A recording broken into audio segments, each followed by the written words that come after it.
தன் மகன் மீது தொடர்ந்து பொய் வழக்குகள் போடப்படுவதை கண்டித்து பெற்றோர்கள் டிஜிபி அலுவலகம் முன்பு தீக்குளிக்க முயன்ற சம்பவம் பரபரப்பை ஏற்படுத்தியுள்ளது. சென்னை சென்ட்ரல் அருகே உள்ள கல்லறை பகுதியைச் சேர்ந்தவர் மதி பெயிண்டராக பணிபுரிந்து வருகிறார். கடந்த 2021ஆம் ஆண்டு கல்லறை பகுதியில் நடைபெற்ற கொலை ஒன்றில் குற்றவாளியாக கைது செய்யப்பட்டு சிறைக்கு சென்றுள்ளார். இதனையடுத்து கல்லறை பகுதியில் தொடர்ந்து காவலர்கள் அடிக்கடி மதியை தேடி வந்தனர். இதன் பின்னர் மதியின் பெற்றோர் மணி, ராணி ஆகியோர் மதியை தாம்பரத்தில் உறவினர் வீட்டில் தங்க வைத்தனர்.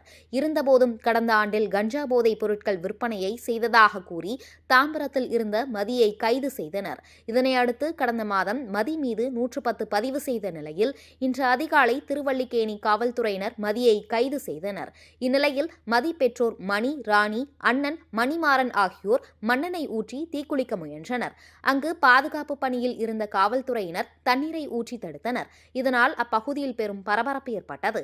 இதுகுறித்து செய்தியாளர்களிடம் பேசிய மதியின் பெற்றோர், அடிக்கடி என் மகனை காவல்துறையினர் கைது செய்கின்றனர். எந்த தவறும் செய்யாத போதும் மதியை வேண்டுமென்று பழி சுமத்துகின்றனர்.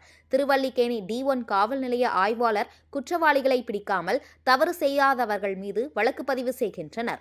எங்களுக்கு நீதி வேண்டும் என்றும் காவல் ஆய்வாளரை கேட்டால் உயர் அதிகாரிகள் கூறியதாக தெரிவிக்கின்றனர் என்றும், ஒழுங்காக பணிக்கு செல்லும் என் மகன் ஏன் இத்தனை முறை கைது செய்கிறீர்கள் என கேள்வி எழுப்பினார். இதையடுத்து காவல்துறையினர் மதியின் பெற்றோர் மற்றும் அண்ணனை காவல்துறை வாகனத்தில் அழைத்து சென்றனர். டிஜிபி அலுவலகத்தின் அருகே தீக்குளிக்க முயன்ற சம்பவம் பெரும் பரபரப்பை ஏற்படுத்தியுள்ளது.